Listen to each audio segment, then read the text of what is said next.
പ്രേക്ഷകരെ നമസ്കാരം. ഇന്ന് നമ്മുടെ അധ്യായം വളരെ ജനകീയമായ ഒരു അധ്യായമാണ്. പക്ഷെ അതിനെക്കുറിച്ച് പറയാതിരിക്കാൻ പറ്റില്ലല്ലോ.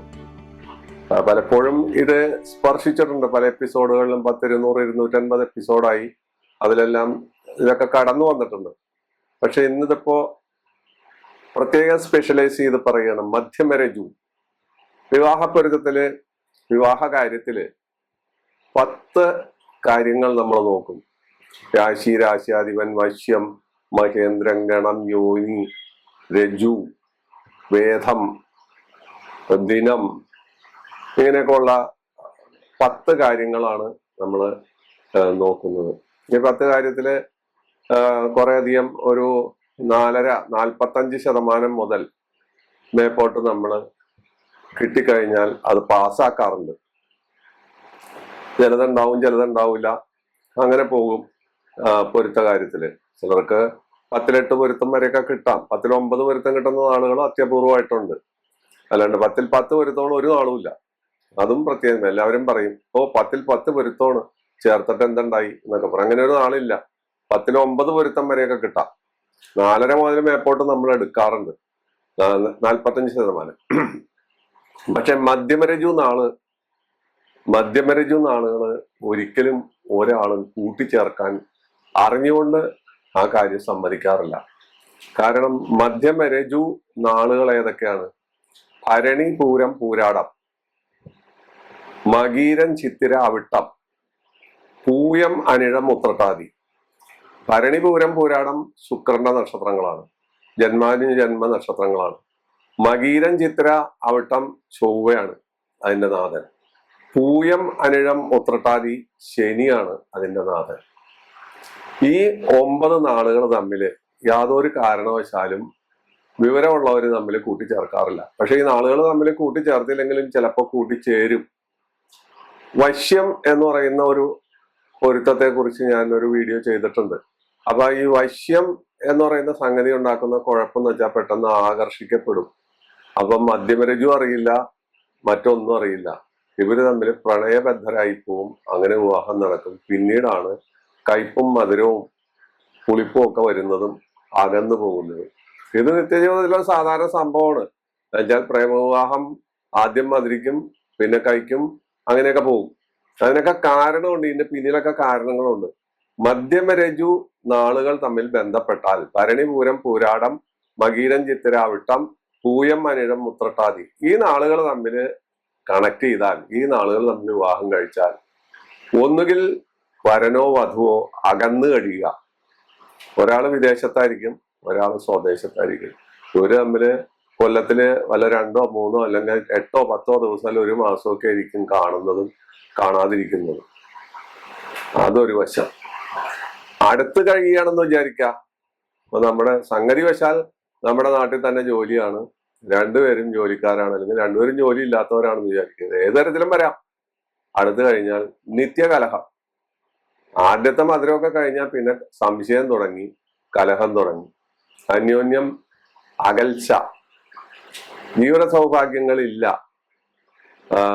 ഭാര്യാഭർത്തൃ ബന്ധം ഇല്ല. ഇങ്ങനത്തെ അകൽച്ച വന്നുകൂടുകയാണ്.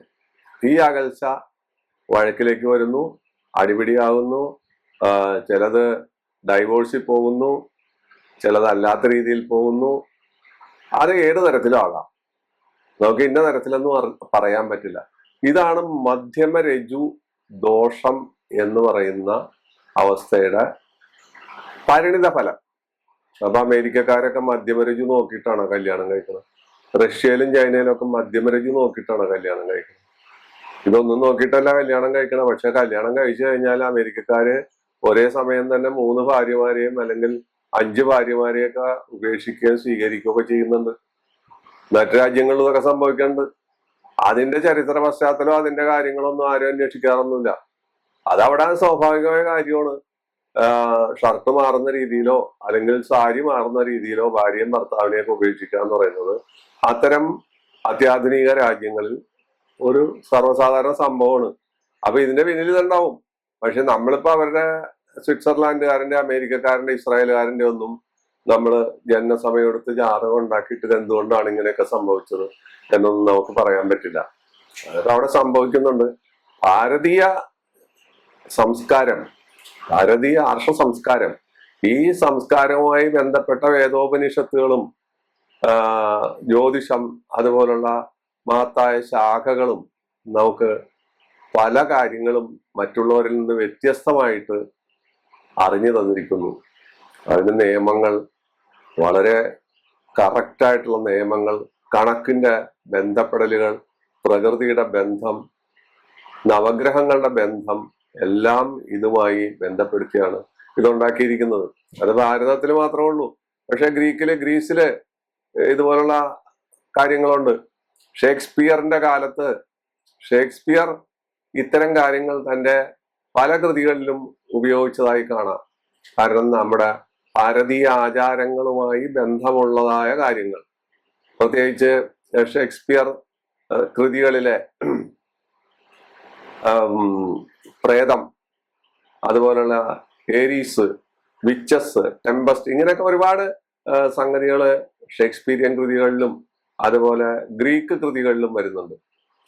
ഗ്രീക്ക് ഇതിഹാസങ്ങളിലൊക്കെ ഈ കാര്യങ്ങൾ വരുന്നുണ്ട്. അത് ഭാരതവുമായിട്ട് ബന്ധപ്പെട്ടു എന്നല്ല പറയുന്നത്, ഭാരതീയ ശാസ്ത്രവുമായി, ഭാരതീയ ഉപനിഷത്തുകളുമായി, ഭാരതീയ തത്വസംഹിതയുമായിട്ട് ചെറിയ ബന്ധം അവിടെ വരുന്നുണ്ട്. ആ ബന്ധം വേറെ രീതിയിലാണ് നമ്മൾ വ്യാഖ്യാനിക്കുന്നതെന്ന് മാത്രമേ ഉള്ളൂ. അപ്പൊ മധ്യമരജു എന്ന് പറയുന്ന ആ അവസ്ഥ വല്ലാത്തൊരവസ്ഥയാണ്. അപ്പൊ അത് ഇല്ലാതിരിക്കാൻ നോക്കാനാണ് ഈ അധ്യായത്തിൽ ഞാൻ പ്രധാനമായിട്ട് ഊന്നിയത്. അതിൽപ്പെട്ട നാളുകൾ ഞാൻ പറഞ്ഞു. ആ നാളുകൾ തമ്മിൽ ബന്ധപ്പെടാതിരിക്കുക എന്നുള്ളതാണ് ഏറ്റവും വലിയ കാര്യം. ബന്ധപ്പെട്ടാൽ ഉണ്ടാകുന്ന അവസ്ഥയും നമ്മളിവിടെ പറഞ്ഞു കഴിഞ്ഞു. വളരെ ചുരുക്കിയാ പറഞ്ഞത്. നീട്ടി വലിച്ചു വേണമെങ്കിൽ ഒരുപാട് പറയാം, കുറെ കഥകൾ പറയാം. തമ്മിലടിച്ച് പിരിഞ്ഞു പോയതും തമ്മിൽ പ്രേമവിവാഹം നടന്നുപോയ ഒരു 100 കഥകളൊക്കെ ഇതിനകത്ത് പെടുത്തി ഈ എപ്പിസോഡിനെ വെറുതെ വീർപ്പിക്കാം. അതിന്റെ കാര്യമൊന്നുമില്ല. മനുഷ്യർക്ക് ഇത് കേട്ടിരിക്കാനൊന്നും വലിയ ഇഷ്ടമില്ലാത്ത കാര്യമാണ്. പക്ഷെ എന്നാലും ഇത് പറയാതെ നിവൃത്തിയില്ല. ഇനി വരുന്നുണ്ട് ഇതിനേക്കാൾ തോക്കിനുള്ളിൽ തീ വേറെ ഇരിപ്പുണ്ട്. ഏക നക്ഷത്ര ദോഷം എന്ന് പറയും. അത് ഏകനക്ഷത്ര ദോഷക്കാർ തമ്മിൽ ഞാനീ പറയാൻ പോകുന്ന ഏകനക്ഷത്രങ്ങൾ തമ്മിൽ ബന്ധപ്പെട്ടാൽ, വിവാഹം കഴിച്ചാൽ വല്ലാത്ത കുഴപ്പമാണ്. ഈ മധ്യമരജുവിനേക്കാൾ വലിയ കടുത്ത ദോഷമാണ് ഏകനക്ഷത്ര ദോഷം എന്ന് പറയുന്നത്. ഭരണി, രോഹിണി, തിരുവാതിര, പൂയം, ആയില്യം, മകം, അത്തം, തൃക്കേട്ട, മൂലം, പൂരാടം, അവിട്ടം, ചതയം. ഓർത്തിരിക്കാൻ ഇത്രയും നാളുകൾ. ഈ നാളുകാർ തമ്മിൽ അന്യോന്യം വിവാഹിതരാവാൻ പാടില്ല. ഇത്തരം ആളുകൾ തമ്മിൽ വിവാഹ ബന്ധത്തിൽ ഏർപ്പെട്ടാൽ ആ വിവാഹ ബന്ധത്തിന് അലോസരങ്ങൾ ഉണ്ടാകും. അവർക്ക് ജനിക്കുന്ന സന്തതികൾക്ക് എന്തെങ്കിലും തരത്തിലുള്ള ദോഷങ്ങൾ ഉണ്ടാകും. അവരുടെ ജീവിതത്തിൽ സുഖം എന്തെന്ന് കാണാൻ പറ്റില്ല. അഭിപ്രായ വ്യത്യാസങ്ങൾ സദാ നമ്മളെ ഒരു നിഴല് പോലെ പിന്തുടരും. ഭാഗ്യദോഷം സർവ്വസാധാരണമായി ഉണ്ടാകും. അതുപോലെ സാമ്പത്തിക ഭദ്രതയ്ക്ക് തകരാറ് വരും. രോഗദുരിതങ്ങൾ അലട്ടിക്കൊണ്ടിരിക്കും. ആശുപത്രിവാസം ഒരു തൊഴിലായി തീരും. ഈ പറയുന്ന ഏക നക്ഷത്ര ദോഷത്തിൽപ്പെട്ട ആളുകൾ തമ്മിൽ വിവാഹം ചെയ്താൽ, ഇത്തരം ആളുകൾ തമ്മിൽ ബന്ധപ്പെട്ടാൽ ഉണ്ടാകുന്ന അനുഭവങ്ങളിൽ ചിലതാണ് പറഞ്ഞത്. അത് വിവാഹബന്ധം വേർപെടുന്നത് പോലെ കോടതിയാകാം, കേസാവാം, മനസ്സോര്യം കെടുന്ന എല്ലാ അർത്ഥത്തിലും നമ്മളെ തൊലക്കുന്ന ഒരു ഏർപ്പാടാണ് ഏക നക്ഷത്ര ദോഷം. അപ്പൊ ഏക നക്ഷത്ര ദോഷത്തിൽപ്പെട്ട ആളുകൾ, മധ്യമരജു ദോഷത്തിൽപ്പെടുന്ന നക്ഷത്രങ്ങൾ അത് പറഞ്ഞു നമ്മൾ 9 എണ്ണം. ഏക നക്ഷത്ര ദോഷത്തിൽപ്പെട്ട നക്ഷത്രങ്ങൾ നമ്മളിവിടെ പറഞ്ഞു. അവര് തമ്മിൽ ബന്ധപ്പെട്ടാൽ ഉണ്ടാകുന്ന വൈഷമ്യങ്ങളും അംഗന്തരേണ വളരെ ചെറുതായി സൂചിപ്പിച്ചു. ഇനി വേറൊരു സംഗതിയുണ്ട്, അത് ഇതിലും കടുത്തതാണ്. നാളുകളിൽ, സ്ത്രീകളുടെ നാളുകളിൽ പ്രത്യേകിച്ച് വിഷനാളുകൾ എന്ന് പറയും. വിഷനക്ഷത്രത്തിൽ ജനിച്ച സ്ത്രീയെ കൈക്കൊള്ളരുത് എന്ന് ആചാര്യന്മാര് പറയും. നമ്മള് ഒരു സ്ത്രീയെ കൈക്കൊള്ളുമ്പോൾ, വിവാഹം ചെയ്യുമ്പോൾ നക്ഷത്രമാണോന്നൊന്നും സാധാരണഗതിയിൽ നോക്കൂല. വിഷനക്ഷത്രത്തിൽപ്പെട്ട പെൺകുട്ടി അല്ലെങ്കിൽ ആ സ്ത്രീ നമ്മുടെ വീട്ടിലേക്ക് കയറി വന്നാൽ അത് ഐശ്വര്യത്തിന് കുറവാണ്, ആ വീടിന്റെ പുരോഗതിക്ക് ക്ഷയം ഉണ്ടാക്കും. അവരുടെ ജീവിതത്തിൽ വിഷകന്യക, എസ് കെ പൊറ്റക്കാടിന്റെ ഒരു നോവലുണ്ട് വിഷകന്യക എന്ന് പറഞ്ഞ്. പ്രസിദ്ധനായ എസ് കെ പൊറ്റക്കാട് വിഷകന്യക എന്ന് പറഞ്ഞൊരു നോവൽ എഴുതുന്നുണ്ട്. ഇത് കണ്ടിട്ടൊന്നും അല്ല അദ്ദേഹം എഴുതിയത്. അദ്ദേഹം അങ്ങനത്തെ വിശ്വാസിയൊന്നും ആയിരുന്നില്ല. അപ്പോ വിഷകന്യക ഏതൊക്കെ നാളുകളാണ്? ഞായറും ഭരണിയും, ഞായറാഴ്ചയും ഭരണിയും ചേർന്ന് വന്നാൽ ആ സ്ത്രീ വിഷകന്യകയാണ്. തിങ്കളാഴ്ചയും ചിത്തിരയും കൂടി വന്നാൽ ആ ജനനവും വിഷകന്യകയാണ്. ചൊവ്വാഴ്ചയും ഉത്രാടവും ചേർന്ന് ജനനം വന്നാൽ അവിടെയും വിഷകന്യകയാണ്. ബുധനാഴ്ചയും അവിട്ടവും ചേർന്ന് വന്നാൽ അവളും വിഷകന്യകയാണ്. വ്യാഴാഴ്ചയും തൃക്കേട്ടയും ആയി ജനനം വന്നാൽ അതും വിഷകന്യക തന്നെ. വെള്ളിയാഴ്ചയും പൂരാടവും ചേർന്ന് വന്നാൽ അവിടെയും ഇത് തന്നെ കുഴപ്പം. ശനിയും രേവതിയും, ശനിയാഴ്ച രേവതി നക്ഷത്രത്തിൽ ജനിച്ചാൽ അവിടെയും വിഷകന്യക എന്ന ദോഷം വരുന്നു. വിഷകന്യകയെ നമ്മൾ കൈക്കൊള്ളരുതെന്ന് പറഞ്ഞാൽ ഇതൊന്നും 21-ാം നൂറ്റാണ്ടിൽ നടക്കുന്ന കാര്യങ്ങളല്ല. നമ്മൾ പല കാര്യങ്ങളും നോക്കും, പൊരുത്തങ്ങളും മറ്റു കാര്യങ്ങളെല്ലാം നോക്കും. മറ്റു കാര്യങ്ങൾ നോക്കുമ്പോൾ ഇത് വിഷകന്യകയാണോ എന്ന് നോക്കാന്ന് പറയുന്നതൊന്നും എളുപ്പമുള്ള കാര്യമല്ല. അനേകം കേസുകൾ വന്നിട്ടായിരിക്കും ഒരു കാര്യം ചേർന്ന് കിട്ടുന്നത്. ആ സമയത്ത് വിഷകന്യക വേറെ പണി നോക്കെന്ന് പറയും. അങ്ങനെയാണ് സാധാരണഗതിയിൽ സംഭവിക്കുന്നത്.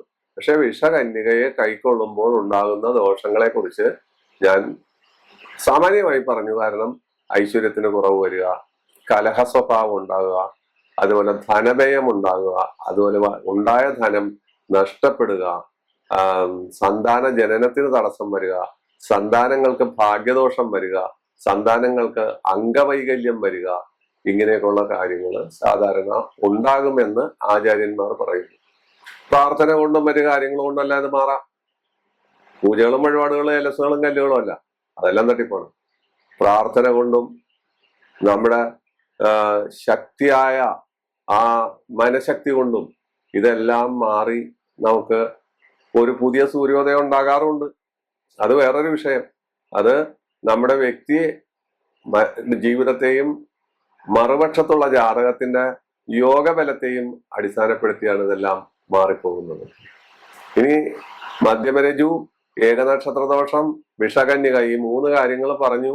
ഇതിൽപ്പെട്ട ആളുകൾ തമ്മിൽ ബന്ധപ്പെട്ടാൽ പോലും ഏതെങ്കിലും ഒരു പക്ഷത്ത് യോഗബലം ഉണ്ടാകുക, അല്ലെങ്കിൽ അയാൾക്ക് സൗഭാഗ്യം അനുഭവിക്കാൻ യോഗമുണ്ടാകുക, അതിന്റെ ബലത്തിലും അതുപോലെ അവർ ജനിച്ച നക്ഷത്രത്തിന്റെ ബലത്തിലും ഈ പറയുന്ന സ്ത്രീജന്മങ്ങളുടെ നക്ഷത്ര ഗുണം കൊണ്ടും യോഗബലം കൊണ്ടും കുറെ അധികം കാര്യങ്ങളെല്ലാം അങ്ങോട്ടും ഇങ്ങോട്ടും മാറിപ്പോകും.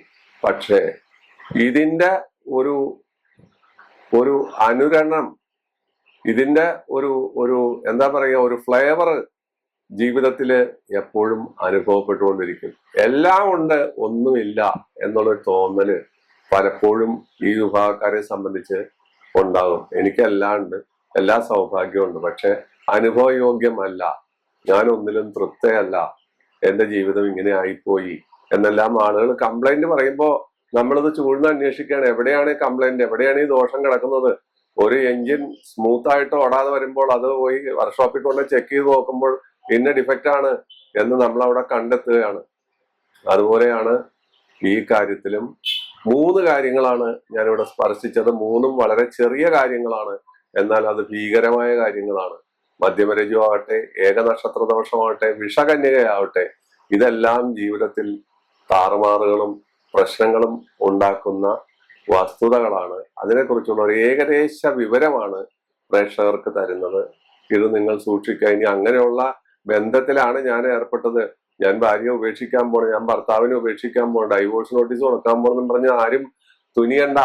ഞാൻ പറഞ്ഞു, പ്രാർത്ഥന കൊണ്ടും മനോബലം കൊണ്ടും നമ്മുടെ യോഗശക്തി കൊണ്ടും ഈ കാര്യങ്ങളെല്ലാം മാറി മറിയാം.